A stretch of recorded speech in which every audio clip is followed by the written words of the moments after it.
Mic check, 1, 2.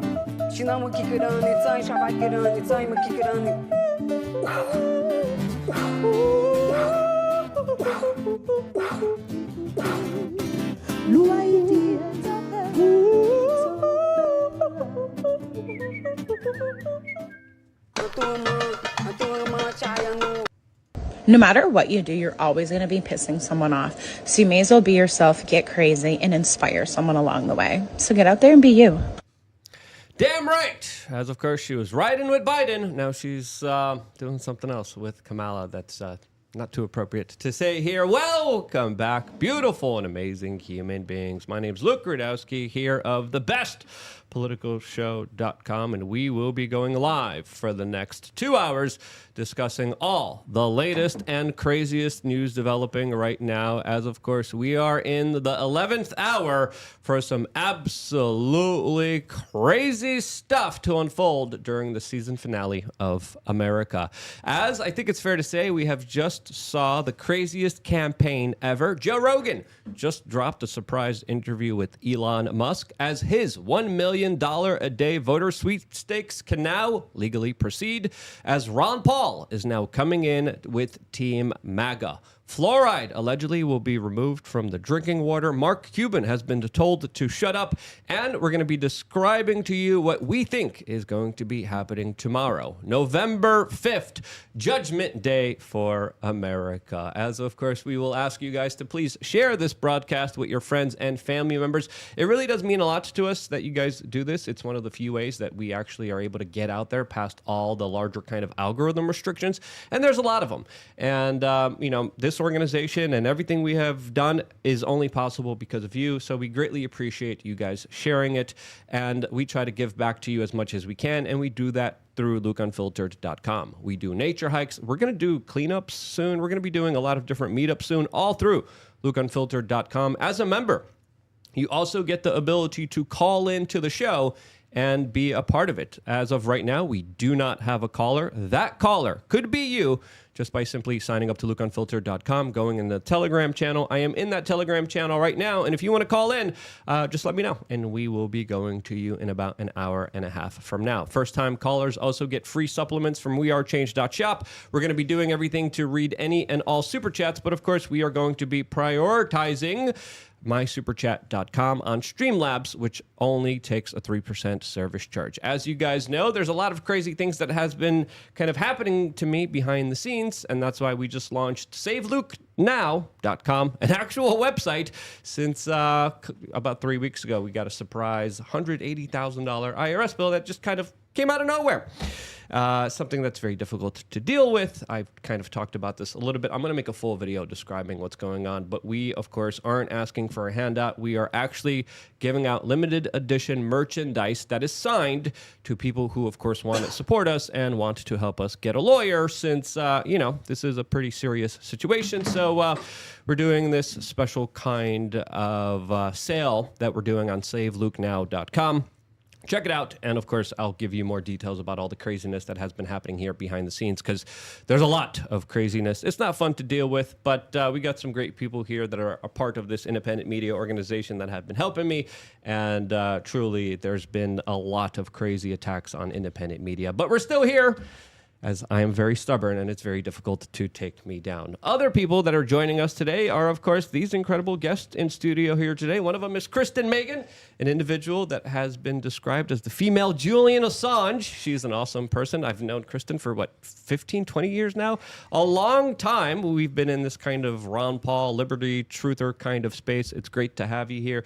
I've been talking you up a lot. It's great to have you, Kristen. For the people who don't know you, who are you, and how would you introduce yourself? Well, as you said, we've known each other for quite a while. I am Kristen Megan. My background, I spent 9 years on active duty in the Air Force, but I'm also an exposure scientist, and I was deemed the nickname the loudmouth liberty enforcer because I stand up for many things, holding government accountable for anything that intertwines with my profession, which is occupational and environmental toxicology. Awesome. There's so many different things to specifically talk about that we hope we'll get into all of it because there's so many important aspects to predominantly focus on that we cannot probably focus on this particular platform that we're going to have to wait until we're an hour out. So it's great to have you here. Always a pleasure. Samuel Arms also in the house here. You kind of just came in last minute. It's great to have you. Samuel, for the people who don't know who you are, who are you? Hey, thanks for having me on, guys. Yeah, I'm a political strategist. And then just speak up to the mic, just bring it up a little bit closer. Got you. Is that good? Yep. Yeah, what's up, guys? So I'm a political and media strategist. I come from like the Bitcoin, cryptocurrency, Web3 world, do campaign finance and help people get elected and help craft narratives around people's political campaigns. So I am in the thick of it. My most famous bill that I passed was the anti-CBDC bill that Ron DeSantis signed. So I was a big pusher against any form of authoritarian money because it sucks. Yeah, central banking digital currencies, That's right. not your friend. So it'll be awesome to talk about that a little bit more, as of course a lot of really important work is being done here in the free state of Florida. I've described Florida as kind of the Alamo, and I think it's going to be true if Kamala Harris becomes the next president of the United States. So it's going to be an interesting kind of election, but either way, I'm going to be very happy that I live in this free state. Robbie Mann also joining us here in studio. Yo, what's going on, guys? I mean, this is a crazy day. We're waiting for tomorrow, the election. Make sure you get out and tell your friends to vote, hopefully for RFK, Trump, Elon, Vivek. Try to convince them. Try to do your best. We have a great show. If you want to see the interview I did with asking people on the street, it's on YouTube at The Robbie Man. And my Twitter is The Robbie Man as well. And I'm looking forward to a great show. If you see the amazing camera work in that video, it was no one other than me. And definitely go check out Robbie's video. We could actually link it and play it at the end, or play a little clip at the end, Sure. and then tell people to go check out your video that you just released, talking to some very interesting Miami people. One of the very interesting Miami people is, of course, Martha Bueno. Ezaki. Hello, hello. I am taking the spot of Steph today and pushing buttons, hopefully pushing the buttons on the show and pushing people's buttons. Looking forward to seeing your stuff, Robbie, and looking forward to an awesome show. All right, we're going to be live, of course, for the duration of the next 2 hours. But tomorrow we have a very special broadcast that starts 6 p.m. Eastern. We might start earlier, but we'll see what happens. We'll see how the news breaks. But 6 p.m. should be the start time here for our live coverage of what is going to be happening in America and its larger kind of future and destiny under new leadership. We, of course, will be joined by Alex Jones, Roger Stone, The Quartering, Sargon of Akkad. So we're going to have a jam-packed broadcast tomorrow, and it's something, of course, that a lot of people are going to want to tune into. So don't forget to click the subscription button, the subscribe button, and stay tuned for that with all the notifications turned on. As, of course, we still have an election that people are campaigning for. A lot of new celebrities are kind of coming out. And right now, we just had a surprise kind of release from Joe Rogan that just interviewed Elon Musk. I was able to listen to 15 minutes of this particular podcast. So far, they were talking about video games and the carnivore diet, all the stuff that I personally like to talk about. As, of course, this is a 2.5 hour long conversation that is going to, I think, play another major central role here, as the Joe Rogan podcast with Donald Trump has garnered over 44 million views just on one particular platform alone. Now imagine all these other platforms. As I think this campaign isn't just one of the craziest campaign seasons that we have ever kind of seen, but also a campaign that has been defined by podcasts and independent media that have been playing a crucial role in it more than ever, which is beautiful to see, as of course the corporate media and all these celebrities, their kind of legitimacy is being questioned here. And I think the true test of what we're going to see tomorrow is if this older kind of institution of power, Hollywood and the mainstream media, do they still carry enough weight for these politicians? Are they still sufficient enough for them to convince the general public to vote for Kamala Harris? Or will the Joe Rogans and the independent media sphere win and show people that we have more influence than they do? What do you guys think will happen? Yeah, I mean, I think the average person is watching mainstream media. I think it's very helpful for Elon to go on a program like Joe Rogan because you're seeing a lot of things that the mainstream media won't report. And I think it's very important for people to hear the real truth instead of the propaganda that I feel is kind of lots of lies that's fed to the average person. What do you guys think? I was just thinking, Beyonce and Cardi B, who I think are both pretty useless, even Taylor Swift, they don't go on podcasts and like advocate for Kamala Harris. I just had that realization as you were talking about that, because we have JD Vance, we have Elon Musk, we have Vivek, who go on these podcasts. People like Cardi B just show up at a rally and get paid. So I think even if their strategy was to get these celebrities out, I think they went about it the wrong way. Well, I think that's it's terrible, because like even with Beyonce, the big issue was what? She didn't even perform.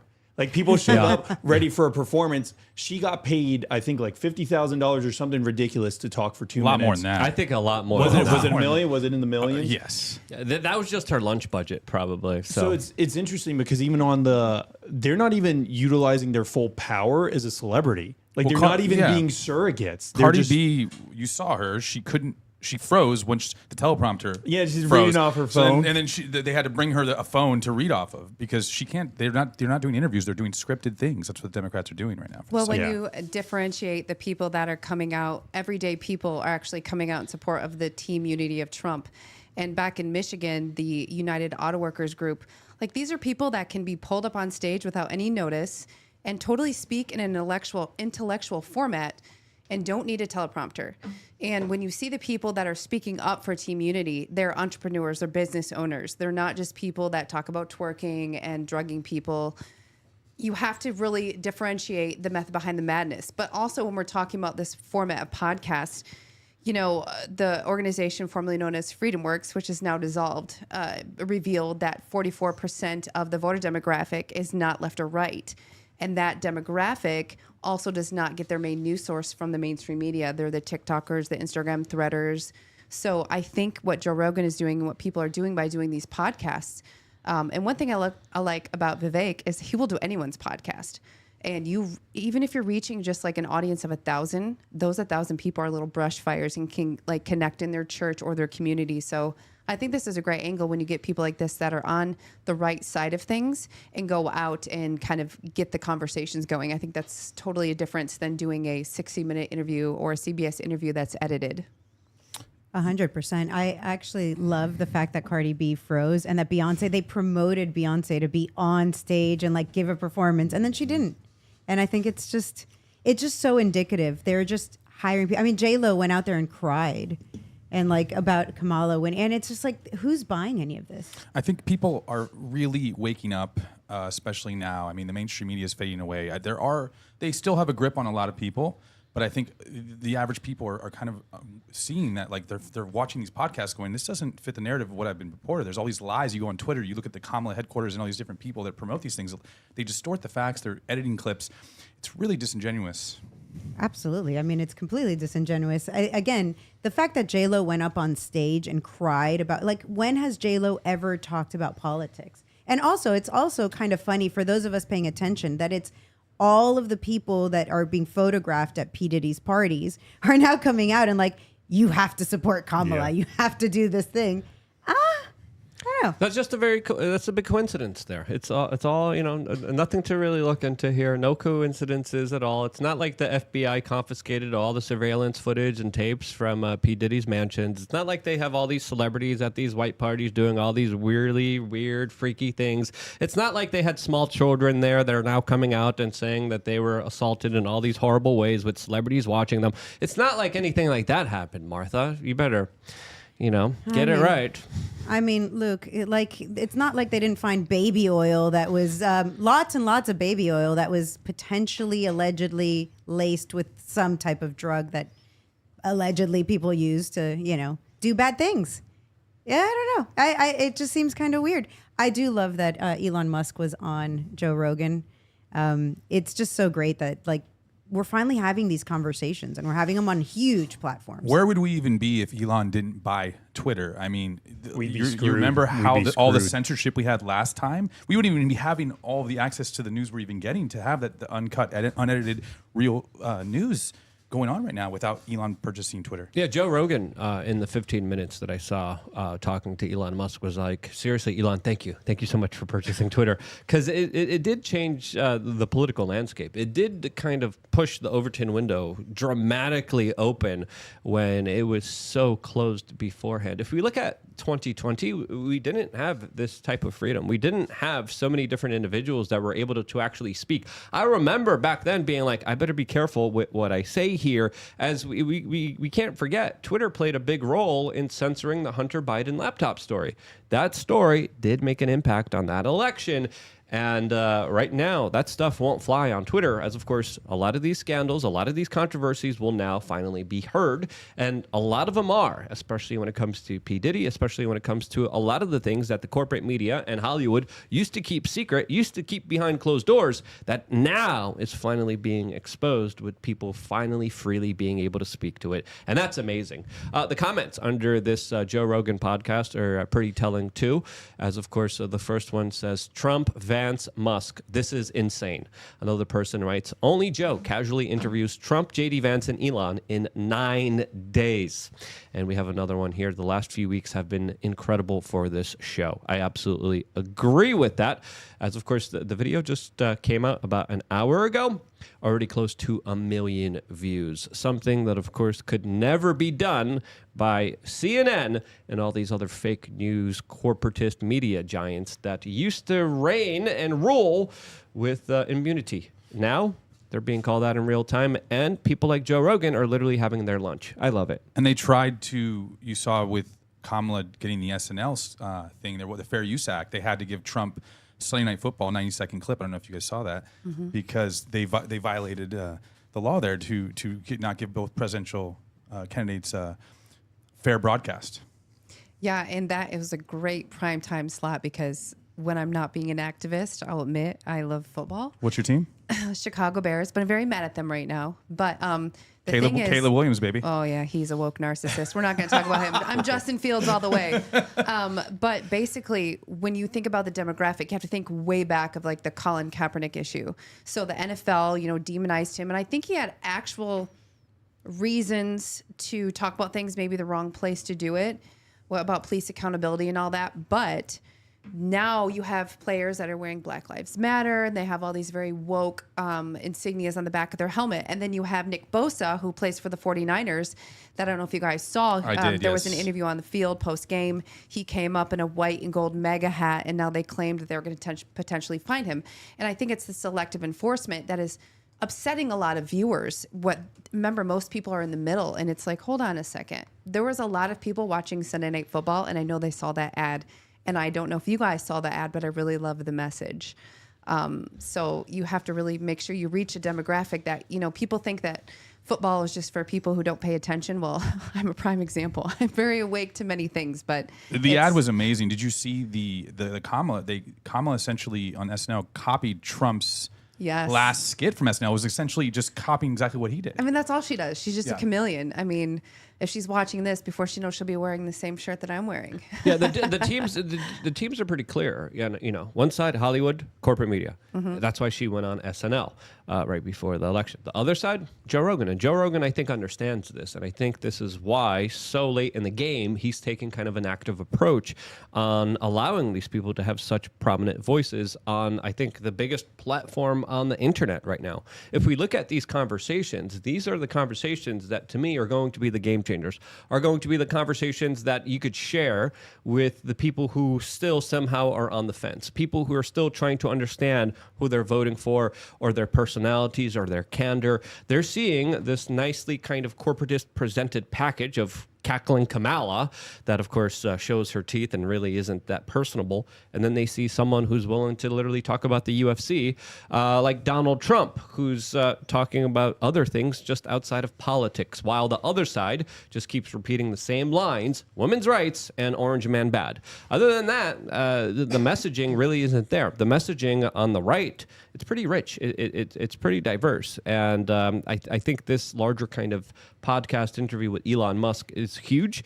And I think Elon Musk, is also someone who has been playing a very big active role in all of this, as of course he has also been giving out $1 million a day in a sweepstakes to people who, of course, are in swing states and sign his petition to uphold the U.S. Constitution, something that a Philadelphia DA went after him for. The case, of course, failed, and now a Pennsylvania judge ruled that he could continue with his sweepstakes a day before the election. See, this is legal lawfare, again, just perfectly represented by the left. They, of course, attack people, they stop people from doing something, and then when it's too late, then, of course, they kind of come in like, oh, yeah, it was totally fine. It's totally legal. We see this with the Second Amendment all the time. We see this with the larger egregious moves being made by the liberals and Democrats. And the Supreme Court has to come in and rule it's unconstitutional. Like, stop doing this. This is ridiculous. But then it's already too late because they already kind of, in a soft way, implemented a lot of these bans. If you look at a lot of the bans with the Second Amendment, that's exactly what is happening here as well. My fears are that something similar could happen with some of these kind of election rules and laws that are being questioned right now as well, where we could potentially have something that is very contested, and we're just going to have to wait through this kind of judicial process. The left could proactively take some larger action here, and then before we figured it out, Kamala's president. Oh, wait, later on we could find out, no, that's actually not the case, but it's too late now. Kamala is going to be the future leader of the United States. I think a scenario like that is plausible, even though I do believe that Donald Trump will win, but I do believe that there could be some kind of shenanigans at play here. Well, I would like to add, well, first of all, I was checking my phone because I do live in the swing state of Michigan, and I did sign that petition, so... But I think, and we've talked about this offline, but I think a lot of people are not understanding what you just said, Luke. If it's going to happen, it's going to happen in the state of Michigan. You can go on X and you can look at how much Elon Musk has absolutely called out my Secretary of State, Jocelyn Benson. We have the trifecta of corrupt females in Michigan through our AG, governor, and our Secretary of State. And what happened was a couple years ago, actually within the past year, our very left, fully state, our House, our state, and our Supreme Court in Michigan has all turned left. We had do-nothing Republicans before that, and they changed the laws based on how you can challenge an election, how you can do a recount. It's almost like they were setting the stage for doing something maybe that's not ethical. I'm going to watch how I'm saying this, but basically they changed things that make it harder to correct things. So I would really encourage people to go on X and search the name Jocelyn Benson and see what I'm talking about, because there's a lot of information that dropped today that you need to really educate yourself on, because she's spinning a lot of false narratives while calling people like us, the disinformation artists. And regardless of party affiliations, we need to have fair things in November on both sides. It's death by the administrative process, right? It's kind of like what happened with Carrie Lake, because, and I know if Trump wins, I think there's about 160 lawsuits that are triggered instantly, right? By Democratic lawyers essentially going into just about every state saying, your voter laws are racist or whatever, we're going to sue you. If the media, because this is where it's like, okay, how are people going to lean? If the media or a Secretary of State just says, well, even though we don't know who won, I'm just going to announce and say, for example, in Michigan, Kamala won, you now have a ticking time clock. You have about 2 to 3 months for there to be a court case where things have to officially be frozen. Otherwise, they'll just say, okay, well, we're going to have to wait for the administrative process. And until that goes on, we're going to give the win over to Kamala Harris. Yeah. Right. So that's exactly what I think is going to happen. The only chance that doesn't happen is if the blowout's big enough, or now with Twitter, if there's enough eyes on everything. I mean, I think Twitter's honestly going to be the game changer. As long as we have a platform where people can have their cell phones and be saying, hey, here's what I'm seeing, here's what's going on, and drawing attention, which they couldn't do in 2020, then I think they're going to be a lot more scared, because you have all these kind of middlemen who are faceless, who nobody really knows who they are, who feel like they're going to be protected, who are kind of doing the real dirty work. But as long as they can kind of hide, they're fine doing it. Yeah, but now that there's a public outlet, those people are thinking, oh man, if I get caught, it's not worth it. Like, I'm not getting paid enough to do this. Literally, like, these are just worker bees who are like, do I really want to be caught doing this if this plan doesn't come into action? Well, think about like what backfired. The early voting, I remember when that passed. I'm telling you guys, 2 years ago in Michigan, everything that was negative passed as a proposal, and it all involved the November issues. And the early voting has been such a blessing, not just in Michigan, but in Pennsylvania, because you saw nefarious things occur, and the RNC has been able to come in and do restraining orders, change things, and it's really allowed. I mean, look what happened in Pennsylvania. It allowed them to keep the line open longer. So it's kind of like the very thing that they set up to give themselves an advantage potentially. That's just my point of view. I think backfired and allowed for kind of more remediation before the actual D-Day.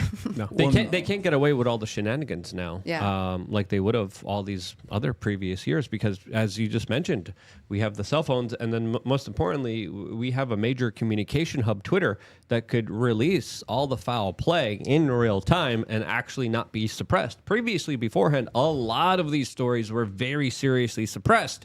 And truly, if Donald Trump wins, I believe 3 men were responsible for that victory: Joe Rogan, RFK, and Elon Musk. I think those are the 3 individuals that have essentially given Donald Trump the victory if he wins. I think you need to throw in a last-minute Ron Paul.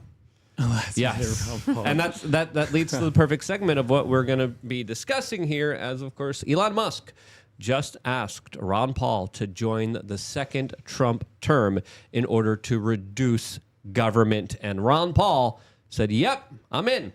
Absolutely. This is Ron Paul coming in late in the game here, as, of course, a lot of people are still asking, where's Rand Paul? I don't know why Rand Paul isn't playing a major role here, but Ron Paul is, as he has officially responded to Elon Musk and said, yep, I'm in. Absolutely, I want to be a part of this larger team that will be reducing the federal government. Here's a clip from the Ron Paul Liberty Report earlier today. Trump saying, I want to slash $2 trillion out of the budget. And we both said, that sounds like a great idea. You said it sounds like a great idea.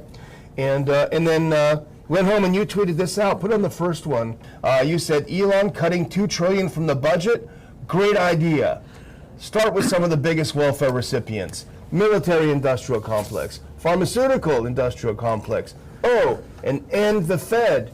To which, to both of our surprises, Elon Musk, the man himself, responded, click that next one, needs to be done. That was incredible enough, but then something else happened. There was an invitation for you to get involved. And this comes out, it was based on an interview, and we're going to show a clip from that interview in just a minute. But this is Ron Paul says he wants to join Elon Musk to cut government waste in the second Trump administration. Not exactly what you said, but we'll get to what you said in a second. To which Elon replied, would be great to have Ron Paul as part of the Department of Government Efficiency. That sounds like a kind of redundant government agency. I would say just the government agency that reduces government agencies. I think that would be appropriate. But this is major news. Ron Paul responded. We're going to play his clip in a little bit, but. Donald Trump, I know personally, has been saying, hey, I need the libertarian vote here. And if I'm going to win, it's going to be the libertarians that are going to make the biggest difference here. And I think they are. And overwhelmingly, a lot of libertarians are voting for Donald Trump. I agree. I think it's mind-boggling that the polls are even saying it's close. We have Ron Paul, we have Vivek, we have Tulsi, we have RFK, all on the same ticket, which they all had huge support in their own. They all ran for president, had huge support in their own primaries. Kamala had no support in her primary. And then we have Trump, one of the most popular candidates of all time, all together against Kamala, probably the worst vice president of all time, the least supported vice president of all time. How is it even close? I think we're being lied to. I think there's a lot of people. If you remember the last slogan from 2020, the silent majority. I think a lot of those people too who haven't spoken out. I think we're going to come through with the Trump victory tomorrow. Let's go. I loved when Trump spoke at the Libertarian convention. Yeah. I thought, and of course, my bias, I'm not libertarian, right? I'm right wing, but I'm not like a part of the Libertarian Party. So I just loved his. That's fine. But I loved his jabs. He was so real. Like he was just like, I love this. You guys might not like this, but I love when he was like, fine, stick with your 2% of the vote, whatever. Back me or don't. He said 3%. And 3%? I just want to say that we got 1%. So Trump was actually being extremely generous. That's right. So but the fact it wasn't that big of a jab. It was a kind of compliment to the libertarians. Yeah, but the fact that he showed up, I mean, one thing and one reason I think that has made Trump so successful and been able to bring in people like Ron Paul is he'll just show up. Like no one else will just go, and he'll just be like, "Yeah, sure, why Well, not?" to be fair, he was kind of speaking the libertarian love language. Libertarians love attacking each other, and they love being Absolutely. vicious and savage to each other. Yep. And I think Donald Trump knew that, and that's why he kind of came in there. I was in the room when he was giving that speech. I think, Martha, you were there too. I was. There was Oh, look, no warfare on camera. the ground, right? There was warfare because you had all the MAGA people there, and then you had libertarians there Yes, who were kind yes, of yes, arguing over all kinds of things. But I thought that was it was a great PR There was move. pushing, there was shoving, there was screaming, there was chaos, and then so like Trump brought in some of his supporters in there, and then they wanted to sit at the front, and the Libertarian Convention was like, "Hey, this is our convention. Why did you just take our seats at the front here?" And then there was like struggles. It was just an absolute madhouse.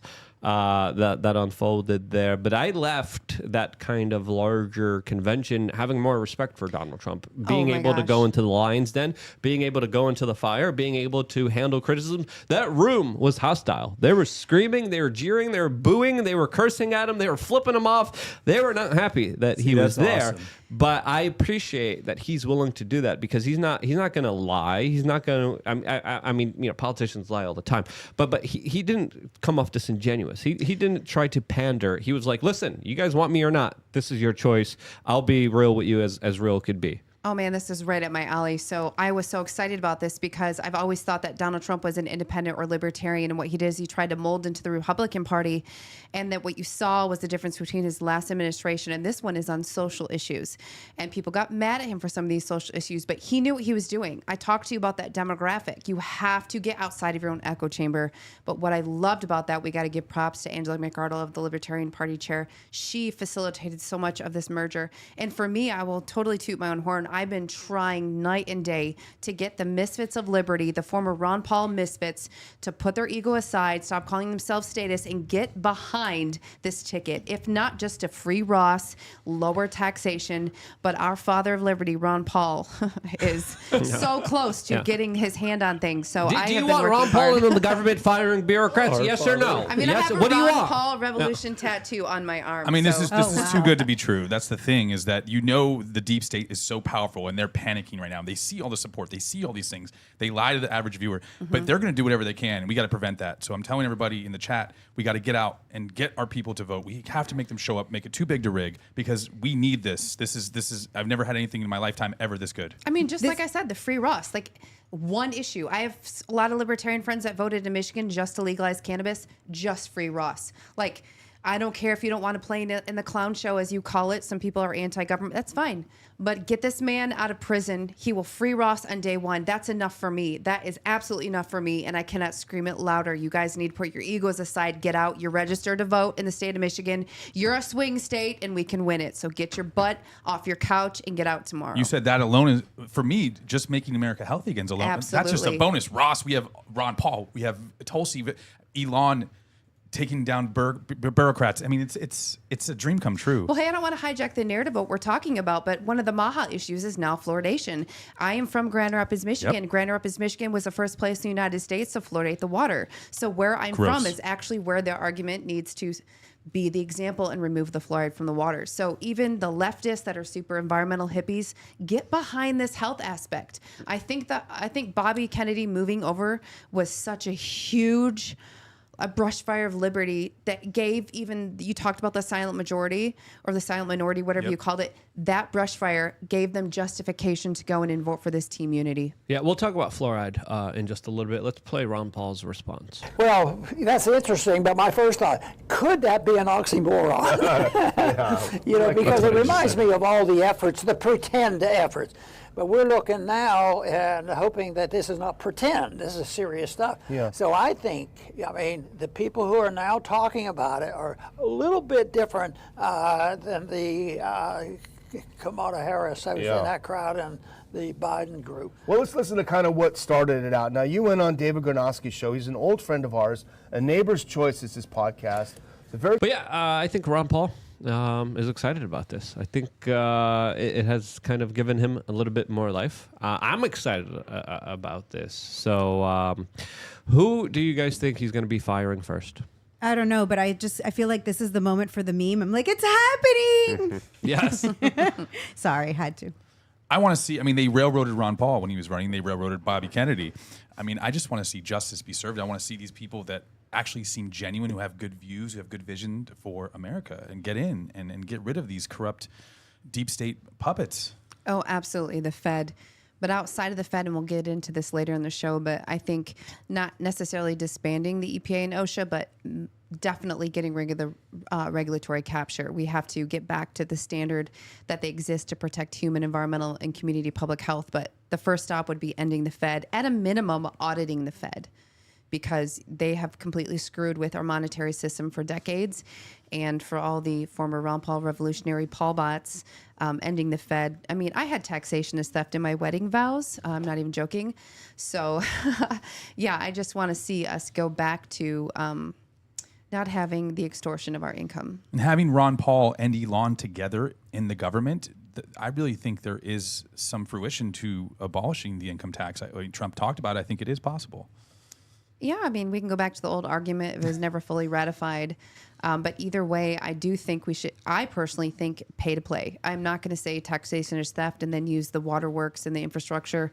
I'll pay for what I use, but I definitely don't want to pay for a lot of the programs that our government is funding, which also perpetuates violence, war, murder, and a lot of negative things I can't speak on this platform. Yeah. Government projects should be GoFundMes that the government should fundraise for independently through private donors. As of course, I think the free market is a way better answer here, especially if we could fire a lot of these bureaucrats. As of course, the memes here are absolutely beautiful to see, as Elon Musk retweeted this at the Department of Government Efficiency with Ron Paul and Elon Musk looking over at the employee, just like what was this movie from? The Office. The Office Office Space. Space. Office Space. Asking, what would you say you do here? Question mark. As of course, I can't wait for it. As we have another meme here by Declaration of Memes, Liberty Cappy saying, what are you planning to do with the Department of Government Efficiency? Best we could do is fire the inefficient part of the government. So basically all of it. Yes.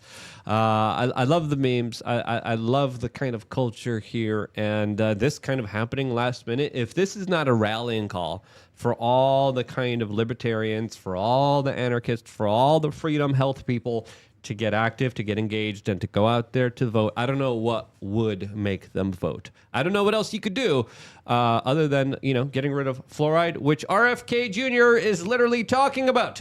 As he declared on January 20th, the Trump White House would advise all U.S. water systems to remove fluoride from public drinking water. Hallelujah. This is absolutely amazing, and something that, of course, I've been talking about for 20 plus years. I've been making a lot of videos about this. I've been involved in a lot of different arguments about this. Everyone keeps saying, no, it's good for you, it's great for you. The government even admitted itself that it, of course, has a very negative effect on your brain, on your IQ, and your pineal gland. So this could be something that I think is a lot more significant than a lot of people kind of even understand, in my opinion. You get rid of something that lowers your IQ, you're able to unleash the full kind of power of the American people without the government standing in their way. You're going to allow the free market to solve problems in our society without any kind of red tape, regulations, or taxes that take away from us being able to live our lives to the fullest extent that we can. We're able to keep all of our money. It's not just going to be wasted away. That right there is a dream that a lot of people don't want to happen, because it, of course, takes away a lot of their kind of financial interests. But will it happen? That's another question. I think so, with the way things are going. And I don't know about you guys, but I have a mix of anxiety and optimism. It's so good. I mean, the powers that be would love to keep fluoridating the water. They would love to keep their control. They're panicking right now. They're throwing every celebrity out in the open. You have Lady Gaga at the thing tonight. All these big people at the P. Diddy parties, all these people, they're doing whatever they can. They're trying to influence, people that don't really have the chance to research and know the truth, right? So they're doing what they can to prevent it. I think we can overcome it. I think we can get a Trump victory. I think with everybody out there, I think we can really manifest this. It's a huge battle moving forward, but I really think we can do it. I really do. I think we're going to have an American golden age if Trump wins. I mean, I love Trump. I'm super excited. But like, even with RFK Jr., just thinking about health and thinking about how terrible our food is. Anyone who's ever been to Europe, I've always said, like, I could never live in Europe. It's too, still for me. I love America. But if I could just bring European food to America, it'd be a dream come true. And I do think if Americans were healthier, then we would be a more right-leaning nation. I Absolutely. 100% believe that. And I mean, even it's so simple, but if McDonald's starts putting their fries in beef tallow, right? If we get rid of seed oils, if we talk about, health in a proper way, my biggest hope, and even tying it back to Ron Paul and government efficiency, is that if Trump wins, when he wins, they clean house regardless. Like, that's going to be the hard part, is once they're elected, taking on that beast, that animal. I think the mistake Trump made in 2016, besides not having the best people around him, was not understanding the grit you have to just deal with a government agency, right? Like, I've talked to people who literally, I remember when I was at the State Department. So I was in the State Department in 2017. I was doing Bitcoin research for them. And I remember Donald Trump's president, I was in a board meeting for the part of the State Department that I was in. They were actively talking about undermining his policy, right? Like, it's so incredible how these federal employees can just avoid being fired. They have all these processes to essentially stay there as long as possible. Even if you just say, hey, you can't come into work, then they hit you with a lawsuit. And while the lawsuit's ongoing, they can still work, right? And they can work to inhibit your agenda. So I just hope that the people like Elon fully understand that, because cutting government does not work the way you think it does. It's not just going in and saying, hey, you're all fired, because those people will just come in, like, unless you have two options, essentially. Option one is we're literally revoking your credentials and we're going to deal with the massive lawsuits, but you're not coming into work. And that's going to take a lot of balls, and it's going to take a lot of willpower to do.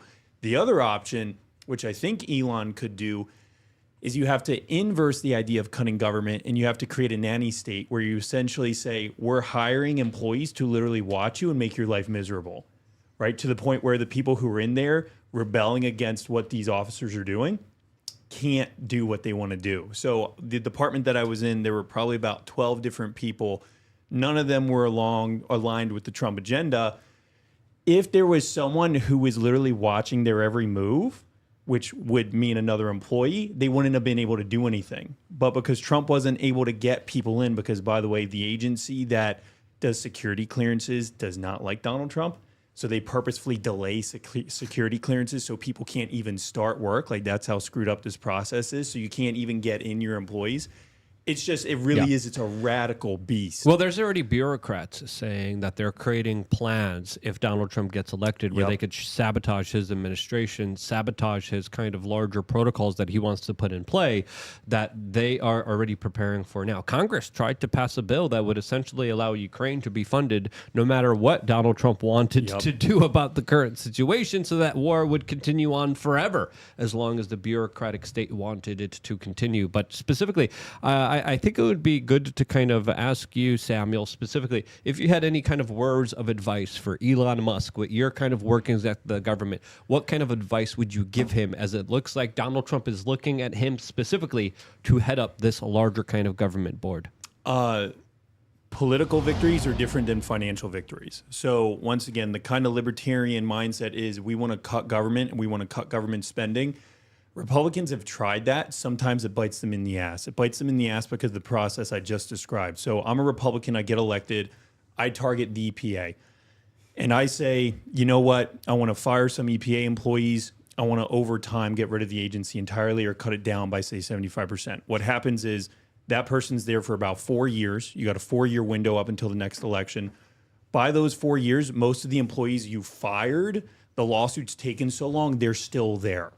Right. And that's a huge problem. Not only that, because you're trying to fire people, you haven't been able to replace them and bring in your own guys.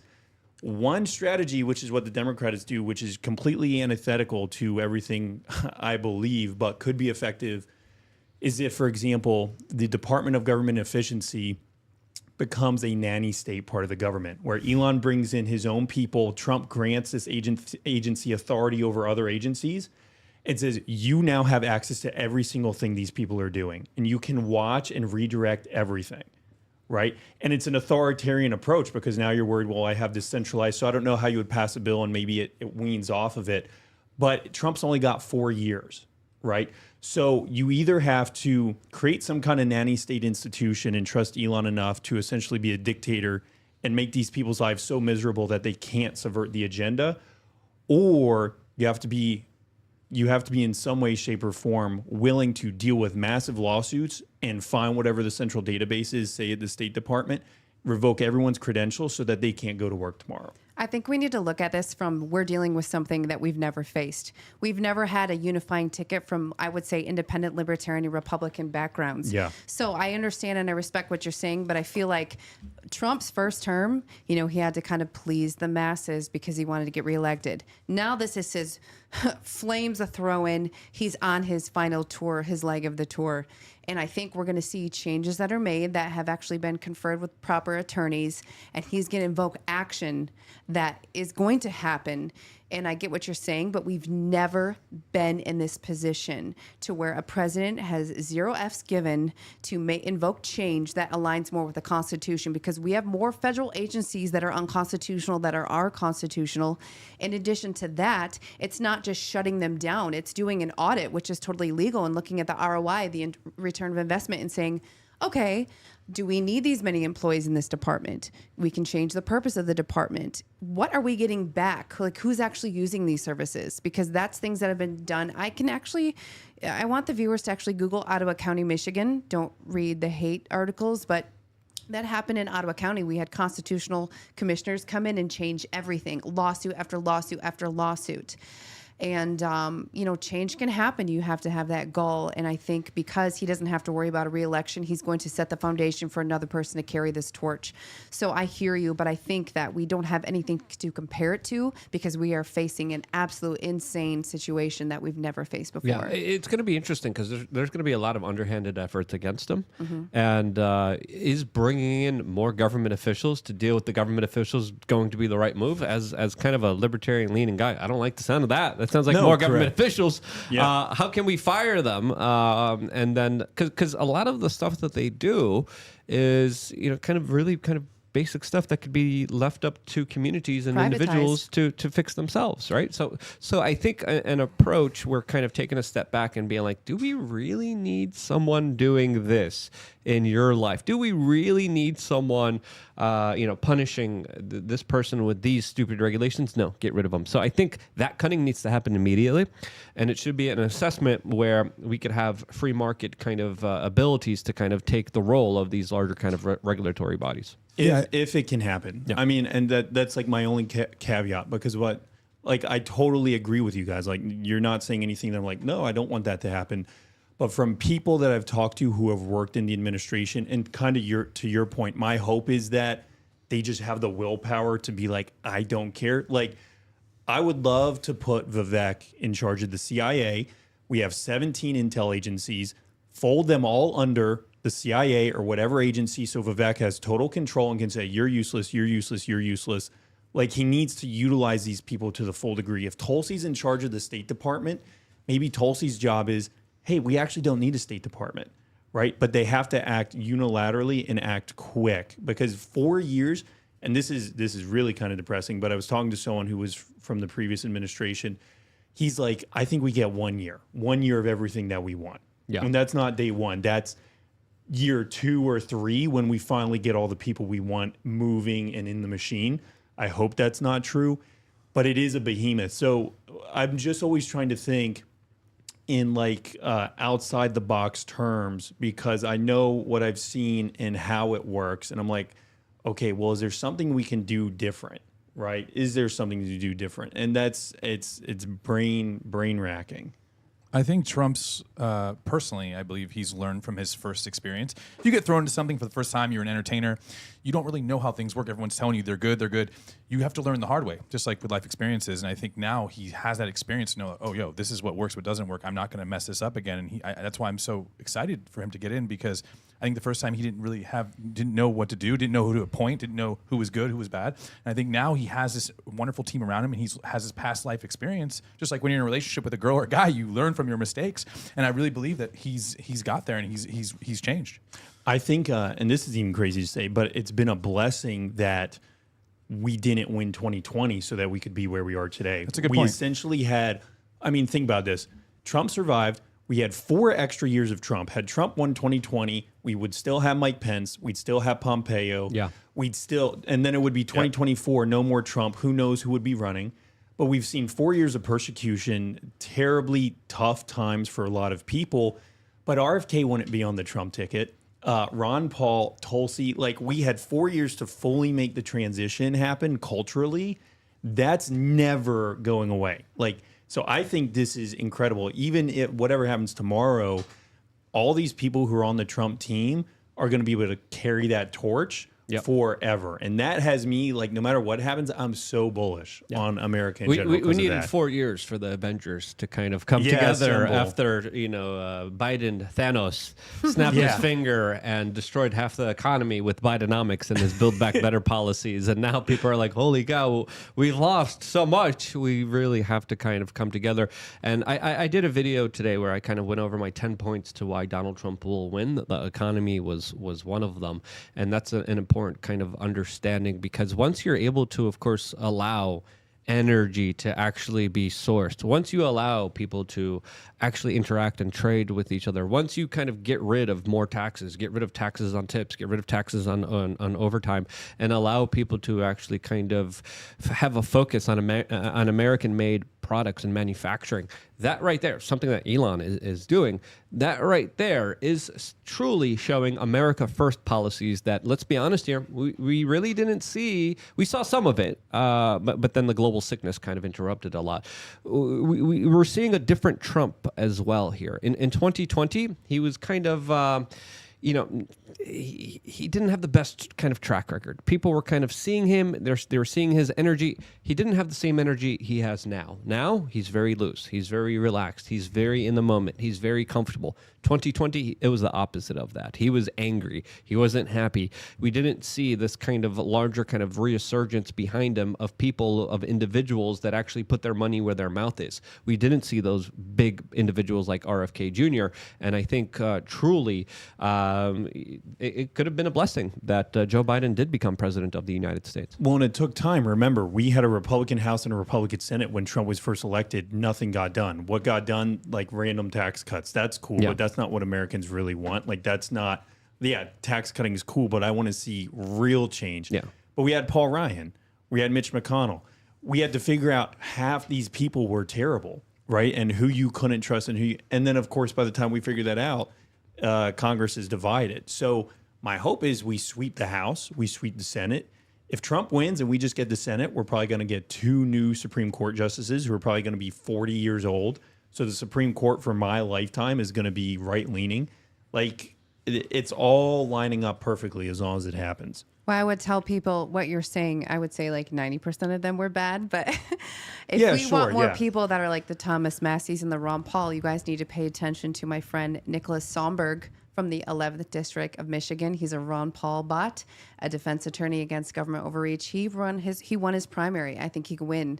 So if you want another person who is not afraid to go up against the government overreach, Nick Somberg, if he wins, oh my gosh, he's like, if, like the Gremlins movie, Don't Feed Him After Midnight, like he's the new mutation of Ron Paul. And I think that is the best thing that can happen to DC. And I hope that there's other people like that in other states. I'm not going to pretend to know, but yeah, I hope Nick Somberg wins his election tomorrow. We have Lily Tang Williams in New Hampshire. Yes, she's another right. Ron Paul-esque type of person. Yeah, I lived next to her in New Hampshire, actually. Oh, wow. And she's an awesome human being, and she's really, kicking some major butt. It's always great to see her at PorkFest and a part of the kind of libertarian community up there. And when I was living there, we were literally like neighbors to each other. It was pretty crazy. But New Hampshire's huge. Is it going to go red? Is it going to go red this time, guys? You tell me. It's hard to tell because for some reason, a lot of the kind of New Hampshire old guard Republicans really don't like Trump's kind of bravado, but that bravado kind of changed. It's different than it was in previous years. They originally New Hampshire, he didn't do well in the kind of primaries in New Hampshire as well because they were like, he's very crass. But now I think they're seeing a different kind of perspective on Donald Trump through these kind of podcast episodes. And I think he's becoming more personable. I think the libertarians there are rooting for him. And I think there's a big chance that New Hampshire could go red. They have a red, they have a Republican governor. So will they show up? I think so. But there's also a lot of mass holes moving up there and making it blue. Are there really? Yes. So there's a lot of people from all the blue states surrounding New Hampshire that are Build that wall. No. slowly We need a. changing its landscape. So it's going to be. Are the libertarians a strong enough kind of group in New Hampshire, or did Massachusetts kind of take over New Hampshire? That's going to be the question that we're going to get with the results that we're going to get tomorrow, specifically with New Hampshire. I think if the numbers, Luke, I think it's just people getting past the bad taste in their mouth and crossing over. They've got to cross over. People need to get over TDS because you have the IRS and Dick Cheney literally supporting Kamala Harris, and then you're like, how could you vote for this? If Trump's language is still a factor at this point, you're a loser. I mean, you're just such a giant loser of a person. Like, I don't know how else to say it. Like, I can't imagine looking at two alternatives and just being like, oh, Trump's a mean guy by now. And even in 2016 and 2020, I thought that was stupid. But I can't fathom, like, you shouldn't be able to vote if that's how you pick a candidate. My humble It's not making opinion. any sense. I mean, 2016, 2020, Trump didn't have any big people like kind of openly supporting him. Now he has all these big people. He's got rappers. He's got Danica Patrick. He's got different Hulk Hogan. All these different people that he didn't have. Dennis Quaid last time, right? And then you're saying he has all these people with the Avengers, and you're saying this candidate. It doesn't make any sense. I think we've been lied to. I think the polls, like you saw the Seltzer poll for Iowa, they're saying that was propaganda. She didn't even campaign. She's not even campaigning in Iowa. How is she up 3%? It's all a scam. Yeah, Well, that poll was propaganda purely, just because it was the only poll saying that she was ahead. They released it last minute just to kind of, I mean, and it'd be even, by the way, back to some of those ballots, like if you saw some of the ballot boxes burning and talking about the early voting, there's a part of me that thinks that might have been propaganda so that Republicans wouldn't vote early. That's what they did. I don't know, but let's separate from the celebrity aspect. Michigan, Dearborn, has the largest Muslim population in the U.S., and whenever would you think that Muslims and Jews would unite behind Trump? Because it's happening in Michigan, and I don't know how much mainstream media attention it's getting, but I live there. They won't cover it. It is huge. And the Muslim community is highly behind this ticket because they are very much against the sexualization of children. And they don't have to agree on everything. It's like the whole Reagan thing, if you agree on 80%, it doesn't mean they're your enemy. But the whole point is that we're seeing a unification I'm 42. I've never seen a ticket so unified that and the Ron Paul thing, like I'm almost discombobulated. Like I don't know what to do. I have a brain boner that has lasted longer than 3 hours, and I don't know who to call. But I am so freaking elated that I can't stand it. Like I don't know what to do with myself. Yeah. Now, will you get a release or blue brain tomorrow? Is the question that a lot of people are asking themselves. As I think a lot of people are in your position right now, and that's the kind of feeling that I have now. And I do understand, even if Trump wins, there's going to be a lot of other obstacles. Well, I'm just going to call Martha to medicate me. You know what? I have such a, I'm in the same situation as you are. I feel like I met my spirit animal through you today. I just, here we are with this brain boner happening. Yeah, I told Kristen, I was like, you remind me a lot of Martha. So I was like, you two definitely got to go. I'm just a little taller. Just Just a little bit taller, but my spirit animal. Martha, So, we have a bunch of super chats. Let's read them off, please. we do, Luke. Yeah. So let's see if I can start at the top. We have Happy Donut Farts. I don't understand if it's freshly Botox J-Lo can't convince voters for Kamala, then what's left for her in support? Yes. Well, we don't know what's left for J-Lo, but we wish her the best of luck with her past bad decisions in boyfriends that did really awful things to small children. There's another particular kind of video coming out of J-Lo arguing with P. Diddy at the VMAs many years ago, where there's a specific 13-year-old child at the time that alleges some very serious things happened to her afterwards. So, not the best company to be endorsing you. That's what I said with, they're all showing up at the Kamala rally, so timing. Bad Joke 69 says, bad chat GPT joke, but about Luke's tax issue. Quote, Luke, I am your father, and you're supposed to pay your taxes. Tax fraud isn't just a funny libertarian meme, buddy. You actually got to pay the IRS. Or do you really want to face Darth audit? That was a garbage joke. Yes. It's not a fun situation to deal with. Trust me, I don't want to deal with it. I'm not purposely trying to deal with it. We need lawyers to help me figure out what's going on. SaveLukeNow.com is the website where you could check out more information about that. And then I'll just do a full video after the election, just describing everything that happened in detail, just so you could understand the larger kind of crap storm that I'm dealing with. That's not really fun to deal with, but I think we'll be able to get through this. Hopefully. We'll see. But time will tell. Okay, not a joke. Am I the only one who is excited for a post-Trump era? A lot of new faces without the baggage. No, not a joke. You are not the only one. I am super excited. What about you, Luke? It depends. You know, say what you may about Trump and his previous record, he did bring all these people together, right? And if it wasn't for him, all these people wouldn't be behind him. So I think his track record, the things that he's saying right now, are more important than ever. And to me, Donald Trump, especially with the RFK, the Elon, the Rogan stuff as of late, the things that he said about John Bolton definitely have me seeing him in a different light than I did previously beforehand, and I think he deserves a lot of props. That's just me. Yeah, I mean, if you look at it, what is it? 90% of the stories for Trump are negative, and 80% are positive for Kamala or something like that. So you got to realize that these people that, like I say it again, like you're watching. NBC, ABC, whatever you're doing, and you don't have time to really come and watch this show and really learn about what's going on. You get programmed pretty easily. Yeah, I hope Trump lives till 150 and that we can keep him around. I don't agree with that comment fully. Well, Ron Paul's almost 90, and he's gonna Let's live. go. He's gonna live he's like the final chapter of his life is gonna be the most bombastic. But as far as what you're saying with the mainstream media coverage, Robbie, is that. I'm a big TikToker. I do love the TikTok. Same. I will cover that later. I'm actually suing to save it. But there is a huge demographic of people that are younger. So being 42, I want to say they're like 30 and under. Oh my gosh. If you are not on TikTok, you don't understand. These young people have switched over to vote for this ticket, and they are doing their little dances where they're explaining why they voted. And it's like so amazing. Like the young crowd is usually hijacked through the left. They target them in their colleges, but there is a larger movement of people who don't go to college and they're doing other industries, trade industries. So they're not being as brainwashed. And I see this thrive. That's why I always tell people, you don't have to like TikTok, but you need to use it because you're reaching a whole different demographic that does not watch either side of the mainstream media. I would say the same with Instagram Threads, which is very left, but we cannot speak in our own echo chambers.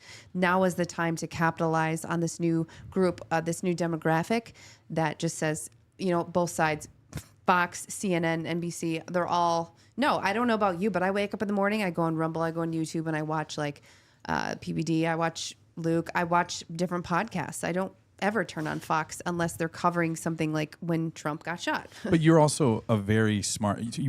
For viewers don't know, this is the woman version of Julian Assange. We have her in studio right now, and I'm very honored to be next to you. But is there a red dot in my forehead? But I will say that you're around a lot of people who have broken free of the matrix and red-pilled people. But the average person, there's NPCs. You see the people in their car with the mask on, with their windows up by themselves. These people are not going on Rumble. These people are not watching Luke's show. These people are opening up their phone. They go on Google and they see the story, and then unfortunately it gets programmed into them. Imagine the love story of Ron Paul being known as a congressman, being known as Dr. No, and fighting the government bureaucracy, being cheated, being lied about by the corporate media, being just totally obfuscated during your ability to become the president of the United States, to free people from government. And then in the late stages of your life, you're 90 years old, you already had a stroke, you're essentially at the final kind of days. And then in those final days, you get brought in to the Federal Reserve, and then you get to fire all of those people, and you get to fire all these government bureaucrats, and you get to finally live out and fulfill your kind of dream of getting rid of the federal government away from our lives. That right there it's like a movie. It's a redemption tour. Brings a tear to my such a eye. redemption arc. It's such a beautiful story that I think is one of the most beautiful stories of our time. We still have, I think, 2 super chats. Martha, go ahead. I have another super chat, but I just have to one more time. It's happening. Sorry. Okay, we have Channel Julio says, does the president have the authority to permanently revoke a security clearance? Revoking clearances will truly hamper stringent deep state apartchicks. Samuel, do you think he can or can't? It's like one of those things where if he has the willpower to, he can, right? He can, once again, if Vivek gets in charge of, say, the State Department or the CIA, Vivek technically does have the authority to say, you can't come in. I view you as a national security threat.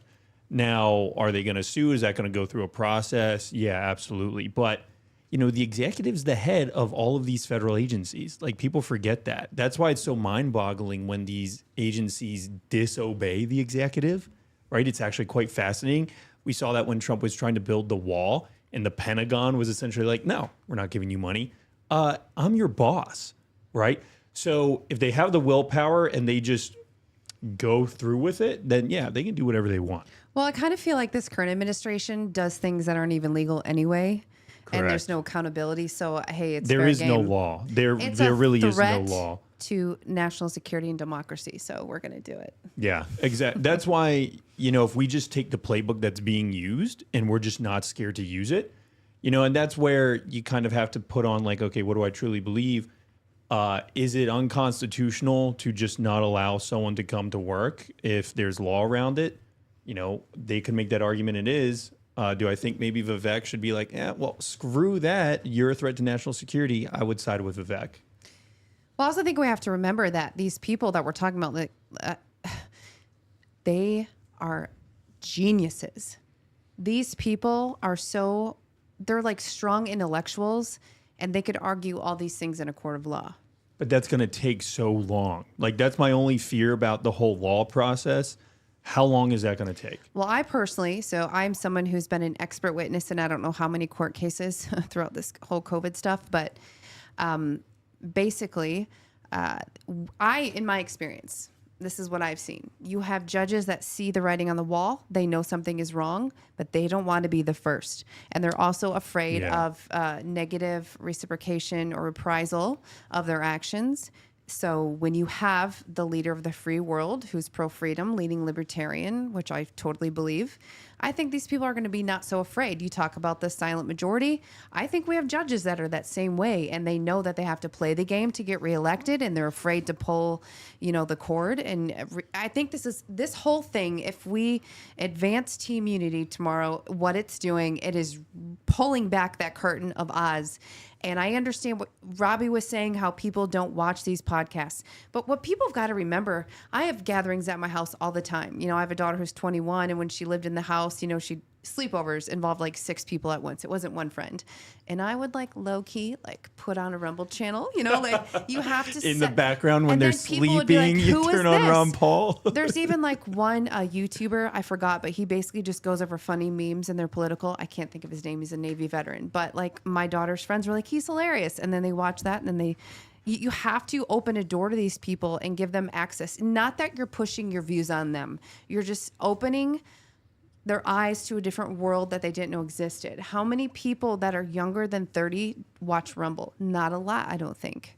So we just have to peacefully brainwash these people. We have to brainwash. Yes. See, there's no way Yes. around it. Peacefully brainwash. So Or just influence them through the were- culture. That's You right. influence them by being better. You influence them by working out, by being healthier, happier, and showing people that there's another path. 100%. Really quick, because we have to go to another platform. We have another super chat. We do have another super chat, and all right, from Little Drinky Poo, he says, "Do you know Rudyard from What I Fatherist? What's the likelihood of his prediction?" No idea. I don't know if you Is guys that a heard. pollster? I have no clue is as that? well.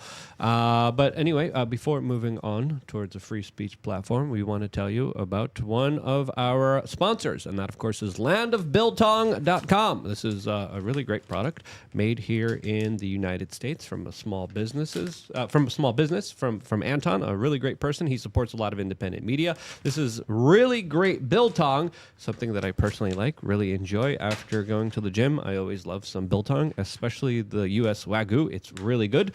Anton is doing a health challenge now where he is eating nothing but biltong right now. You could check him out on social media, Land of Biltong. And Anton, if you look for him, you'll be able to find him. But biltong is a family-friendly snack, low in carbs and packed with protein, making biltong the ultimate health snack. It is a great source of iron, also serves as a source of several other essential nutrients, including magnesium, potassium, and B vitamins, which translates into exceptional gains in all aspects of life. If you follow any high-protein, meat-based diet, biltong should be an essential part of your diet. Code WRC for free shipping and code WRC10 for 10% off purchases over $45. So this is really good stuff. I really enjoy it. Every time we kind of work with Anton, I always make sure the guest always gets some biltong themselves. A lot of people really love it.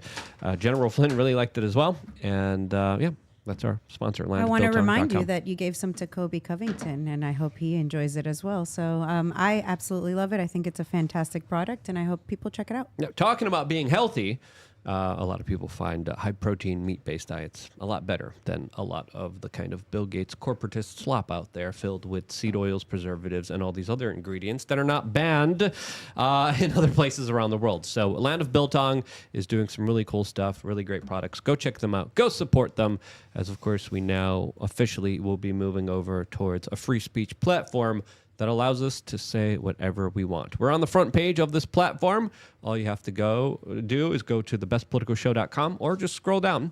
And once you scroll down, you could see us in the picks category here next to Jimmy Dore and Donald Trump Jr. So we're live on the front page of their platform. The conversation continues there. Before moving over, Kristen, where can people find out more information about you? Yeah, you can follow me on TikTok at Kristen Megan TV or on X at Kristen Megan. That's an EN and there's an H in Megan, and you can find my work there. Samuel, where can people find you? People can find me at Samuel Arms, but my last name's spelled like Armez. So Samuel Armez on Twitter, YouTube, TikTok, all the shenanigans. Robin? Yo, just want to say before I tell you where to find me, please, this is the chance of a lifetime. Just try to call your liberal friends, try to brainwash them, try to bribe them, whatever you need to do. We want to get people to vote for the unity ticket with Trump. If you want to see a funny video I did, Not legal advice from this channel. Robbie speaking on his own accord. Don't try to bribe or brainwash people, please. You're not. What are you? The CIA here? Like that's what the CIA does. I just want them to give cookies out. Leave it to the professionals. Leave it to the CIA He to doesn't brainwash have the Fed people, haircut. please. I think he's good. If you want to see Luke and I's video, Luke's my cameraman, actually. It's on the Robbie Man with an I, I-E, R-O-B-B-I-E, the Robbie Man on YouTube. If you want to see a funny video I did on the Staten Island Ferry where a Trump supporter is getting hit on by a comma supporter and she shuts him down. It's really funny. It's on my Instagram, Robbie Man with an I-E, and it's on the Twitter, the Robbie Man. Thank you. I actually watched that today. It was really funny, and I especially watched it happen live. In another scenario, this weekend I went out, and a friend of ours was like, "Oh my God, this guy's so cute," and she's like, "So did you vote?" And he was like, "I did, not for Trump. I hate him." And she's like, "All right, bye." So I love that. You can find me at Bueno for Miami on X and IG. Awesome. It looks like we still do not have a caller. That caller could be you by signing up to lukeunfiltered.com. Let me know if you want to call in. New callers also get free supplements from wearechange.shop. So see you guys on Atlas is very excited about this segment. She heard every time I eat, I feel bad, so I always give Atlas a treat, but she's been a little spoiled lately. No, you're not getting some built. You can't get over there. Lay down. Actually, relax. I thought Samuel just was playing footsie with me, but it was just Atlas. Atlas does love doing that. As of course, we have our own kind of Atlas can here. She's always she smells the biltong and then she gets a little rumbunctious. You better lay down. Thank you. Calm down. What a good dog. She's the best dog. As of course, the conversation continues right now on the Best Political